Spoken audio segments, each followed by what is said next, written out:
Violeta, la primera fábrica automotriz que utilizó ensamblaje en línea fue la Ford hace ya algunos años. Hoy se celebra un nuevo aniversario de ese gran momento y de algunos de sus modelos emblemáticos. La historia con Roberto García.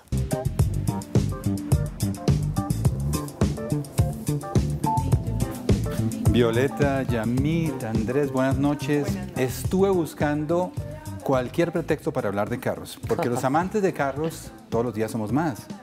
Y mujeres y hombres se disputan ese derecho de hablar de carros. Así que buscamos en la Ford ese momento en que se comenzó a producir los carros y los carros más, digamos, insignias de la Ford. Uno de ellos es el Ford Mustang. Yo quiero que veamos la nota y hablemos de carros de poder, carros de la Ford y esa línea de ensamblaje a la que usted se refería.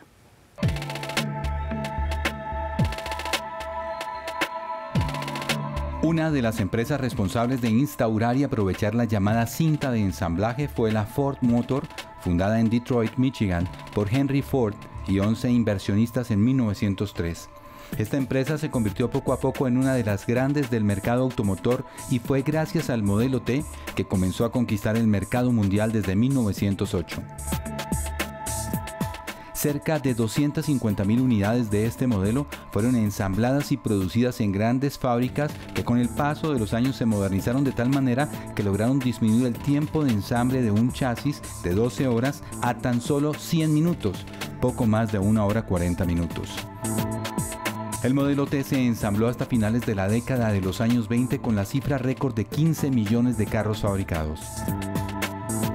Ford comenzó a abrir filiales en Europa, iniciando en el Reino Unido. También fabricó automóviles en Berlín desde 1926. La empresa ha continuado la instalación de fábricas a lo largo del planeta en países como Bélgica, España y más recientemente en Turquía, Rusia y Rumania. Ford Motors ha sido una gran protagonista del deporte de la velocidad. En la Fórmula 1 estuvo hasta 2004 logrando 176 victorias. NASCAR, rallies y competencias de turismo fueron testigos de la gran fortaleza de los modelos de esta empresa. Dentro de los grandes autos fabricados por la Ford se encuentra el Mustang, uno de los autos más tradicionales y míticos del mercado mundial. El Ford Mustang Shelby se convirtió en uno de los clásicos. Entre los planes de Ford cuando lanzó el Ford Mustang, se planificó vender 100.000 unidades durante el primer año, pero todos los cálculos fueron rebasados por el mercado, que consiguió la cifra récord de 417.000 vehículos.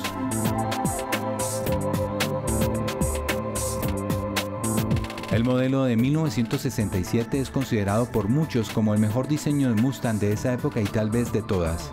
El Mustang ha superado los 50 años de producción, llegando a la 6ª generación de modelos y hoy en día continúa arrollando con sus modernos diseños y potencia.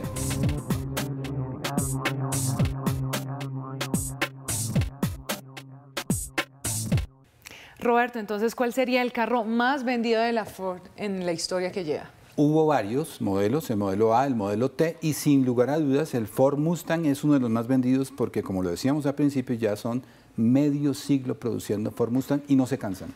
¿Hay algún modelo de esta casa automotriz que no haya cambiado en esencia la forma del automóvil? Porque vemos como algunos clásicos han terminado casi que a la vanguardia del diseño. ¿Ellos conservan alguna línea clásica todavía en producción? Yo diría que la esencia del Ford Mustang es la misma. Ya.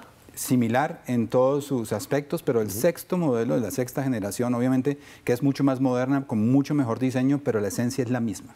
Sí, buen motor el del Mustang, ¿no? Sí, claro, poderosísimo. Muy bien. Roberto, muchas gracias. Es tiempo de que nos demos unos permisos, rompamos las reglas. Vamos a hablar de cosas inesperadas en el arte de lo inesperado con Juan Esteban Costello.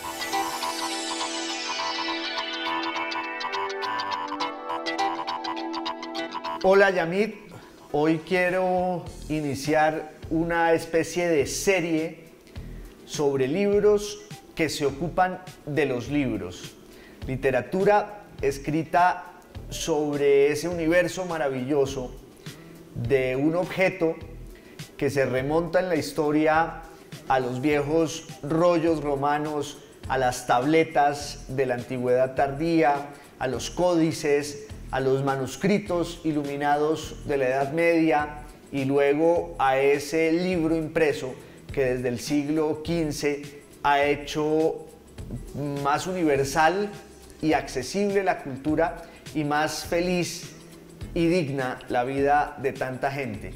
Para mí uno de los mejores es este texto de Irving Leonard, el gran profesor norteamericano, que se llama Los libros del conquistador.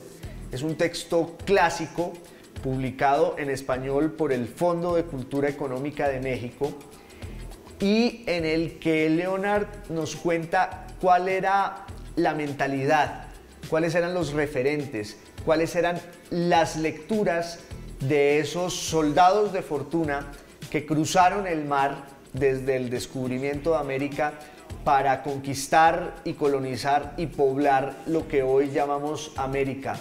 En esos libros, muchos de ellos prohibidos, muchos de ellos breviarios que la iglesia no quería que la gente leyera, muchos de ellos misceláneas que combinaban novelas de aventuras, textos clásicos, epopeyas romanas o griegas.